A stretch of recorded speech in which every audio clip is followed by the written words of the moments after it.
Hello everyone, Monty here, and today we're going to talk about the science of weight loss. So I got this idea for this chat because a friend of mine, Stephanie, her screen name on Instagram is StephanieMF1211, sent me a video by Jillian Michaels. Now I never really listened to Jillian Michaels before, maybe on The Biggest Loser, was never really a big fan, but after seeing this video I'm a huge fan. Loved the way she explained the science of kind of weight loss and calorie counting and why calorie counting does work. So go check out Jillian Michaels' Instagram page, and it says why you think that calorie counting does not work. Loved it. Interesting story how I met Stephanie. I posted a salad when I was consulting to a very large company, on Wall Street, on Weight Watchers Connect, when I was on Weight Watchers Connect a long time ago, and she said, "Oh, that salad looks like a salad I made."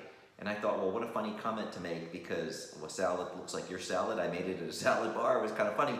And then she asked me if I was consulting in a Wall Street firm, and I said yes. And she goes, and then we talked offline privately, and I was at the same company. It was the same salad bar. I mean, what are the chances of that? So very interesting how I met. I love that story, how I met Stephanie. And I told her to come up to the floor I was on, and she's a very pretty woman. She opens up the door, and I see this beautiful woman. And I was with a whole bunch of guys in the conference room. We were consulting. And when she left, they went, "Damn, I got to join Weight Watchers." So anyway, I'm not doing Weight Watchers anymore. I'm back to calorie counting, and it's a whole nother story. So let's get back to the topic. I love this topic. I found this article on iDiet. I'm not recommending the iDiet. I recommend calorie counting, eating whole natural grain foods, whole grain foods. I don't recommend any diet in particular right now. I say, get a calorie counter. I'm not even recommending a calorie counter. Count your calories, eat sensibly, eat as many unprocessed whole natural foods as you can, and you will be, and get some exercise, and you will be successful. But I love what this article had to say, so I'm going to read a majority of it to you, and it says, it's called The Science of Weight Loss. Whether your metabolism is slow or fast, you can lose weight if you know what to do. People often talk about the speed of their metabolism, but do you know what metabolism really means? Metabolism explained, about 70% of the calories you burn each day go towards merely keeping you alive, called the basal metabolic rate, or BMR. These are the things like breathing, circulating blood, maintaining body temperature, generating heat, producing new cells, recycling old ones, adjusting hormone levels, brain and nerve function, and sedentary tasks like sleeping or sitting or checking your smartphone. About 20% is consumed in larger physical actions like walking to the train, doing chores, or exercising. This is the factor you can control with increased activity, but unless you spend the entire day at the gym, it will never rival calorie consumption of simply existing. And finally, about 10% is used in digesting your food. This doesn't vary very much, whether you're eating negative calorie foods like celery that are said to take more calories to digest than they supply, or cupcakes. But that doesn't mean you should binge on cupcakes. You should never binge on cupcakes. I always think they're full of sugar, not good for you. Metabolism and exercise. You can see from this that merely taking up space requires a lot of energy. This is great news for dieters because it means that even though exercise is important for overall health, it's more of an add-on than a requirement for weight loss. The average person burns about 2,000 to 2,400 calories without trips to the gym, and might burn an extra 200 calories with an intense workout session, or 8 to 10% more than just sitting around all day. That 2,000 to 2,400 to me seems like such a large number, because I eat 1,600 calories a day according to Lose It if I'm not exercising, like 1,695. If I'm exercising, depending on what I'm doing, I get more calories for spinning than I do for weightlifting, but I'm never usually more than 2,000. So I'm around 2,000. But I'm 5'6", I'm short. So to say 2,000 to 2,400, that really sounds high to me, because I know there are a lot of people who are shorter and weigh less than me, and I would think they would get less calories. But anyway, use the trackers to figure out how much you need. They're very accurate. I tested them in so many ways. They're all very accurate. Your muscles are more biologically active than the other tissues in your body, meaning they burn more calories even at rest. And we're not talking only about the muscles you can see, like biceps. You have a lot of skeletal muscle, even if you're not a weightlifter. These are the muscles that support your spine, hold your head up, help you breathe, and allow you to walk and move. Exercise helps you maintain or add muscle, which over time has a marginal but useful effect on calorie burning and helps keep your metabolism from slowing down with advancing years. So exercise is definitely a good strategy to maintain your metabolism, but just don't count on it as your primary strategy to burn off donuts, of course, right? But the one thing I've read many articles about this is that if you have two people, both at 150 pounds, and one has 20% body fat and one has 10%, let's say 20% and 30% body fat, right? The person who has 20% body fat is going to burn more calories doing the same thing the other person is doing, because I read another article that 10 pounds of muscle burns 50 calories, 10 pounds of fat burns 20 calories. You can understand how having a higher muscle content can boost your metabolism, boost how many calories you eat. And I know that when I was at 8% body fat, when I was tested, I'm going to get back there, I'm working on it, but when I was at 8% body fat, I could eat all day long. It was crazy how much food I could eat.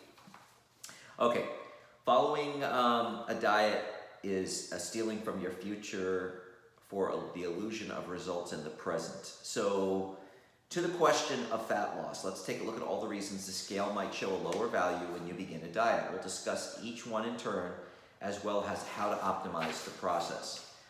Research shows the typical healthy rate for fat loss. I want all of you to listen to this. I've read this so many different places. The healthy rate for fat loss is 1 to 2 pounds of fat per week. You can also use a rule of thumb of burning 1% of your body weight in a week as fat under ideal conditions. So if you are 300 pounds, that would be 3 pounds of fat. 180 pounds, 1.8 fat, so on and so on. I gotta tell you, it just amazes me when I got my friend on calorie counting. She lost 3 pounds the first week, and she's like, I'm so frustrated, I'm not losing weight fast enough. I'm like, come and say, what? Are you like for real? You lost 3 pounds in 1 week, and that's negative to you? But that's why Americans, one of the many reasons why Americans are so overweight and obese, 70% of us, because we want everything right away, we don't want to wait, we don't want to work for it, and we have unrealistic expectations because we watch all these commercials. Lose 25 pounds in 2 weeks. It's like, I don't even want to talk about all the different things. How we store fat. When we eat starches and sugars, our body breaks these down into glucose, which is the easiest fuel for our cells to burn, oxidize for energy. If we eat too many calories, our bodies convert the excess glucose into fatty acids and lock them away in the form of adipose tissue or fat for later use. Excess amino acids from protein we ate can also be converted into fatty acids for storage. As long as we have excess energy from food in our bloodstream, regardless of the form, the fat cells remain untapped and growing. The process of both handling excess carbohydrates in the blood and the inhibition of breakdown of fats is controlled by a complex hormone signaling system, which includes insulin as one of the primary signals.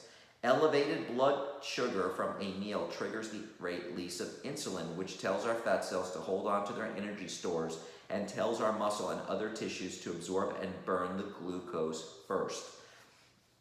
Once the levels of glucose present in the blood drops, the insulin levels also drop, and the body starts to mobilize energy from your fat cells instead. It's a complex process triggered by a number of hormones and carried out by a system of enzymes and coenzymes, first to unlock the fat cells and then to transport fatty acids into your cells, and finally break them down into smaller units for consumption. It's important to note that our fat cells will not release their energy stores if insulin is present. So a diet that keeps your blood sugar stable and in a healthy zone is key to fat loss. This means avoiding sugar, refined carbohydrates, white flour, and many fast-digested packaged foods. Slow digesting whole foods are your diet's best friends. Well, the article goes on talking about other things. We're running out of time here. Go to www.theidiet.com. It's called The Science of Weight Loss. I'm not recommending the iDiet. I know nothing about it. I didn't research it. I just like what this article had to say. It reinforces that all those white flour, high-processed, sugary foods get turned to sugar into your system real quickly. That whatever you can't process for energy gets turned into adipose tissue or fat, and it explains why calorie counting does work. But you have to combine it with exercise as well. So I'm speaking, why I love this so much is because every time I counted calories in the past 24 years of really focusing on diet and weight loss, I have lost weight. Every time I started calorie counting. I always combined it with weight loss too. Every time I stopped tracking my calories, I gained weight back. And I've always had a problem with my weight since I was 13. I think I have the picture right here of me as about 200 pounds when I was 13 years old. I could always keep this picture around. I was obsessed with sugar. I struggled with my weight in my whole life that I wasn't tracking calories. I was struggling. I had several pairs of pants, several different sizes. And the one pattern I learned, every time I tracked my calories, I lost the weight and was able to maintain the weight. Every time I thought, oh, I got this handled, I don't need to track the calories anymore, I gained all the weight back. Now I also exercised as well, and I find the combination of the two really works, especially with the weightlifting and the cardio, but the weightlifting especially because we just learned about a body that has more muscle will burn more calories. With the person who weighs the same, we talked about that a little before. So again, this is why I'm so passionate about calorie counting. I know it works. I think why people get frustrated is because they have if they don't lose weight right away with calorie counting, is that they have unrealistic expectations and they don't give it a chance, and they may gain weight the first week or two or 3 or 4 because of water weight and other factors. But if you haven't tried calorie counting on a long-term basis, I really recommend you guys do it. It's worked for me every single time, and it's proven time and time again that it works. Well, we're really over time. I hope you enjoyed today's chat, and I'll be talking to you tomorrow.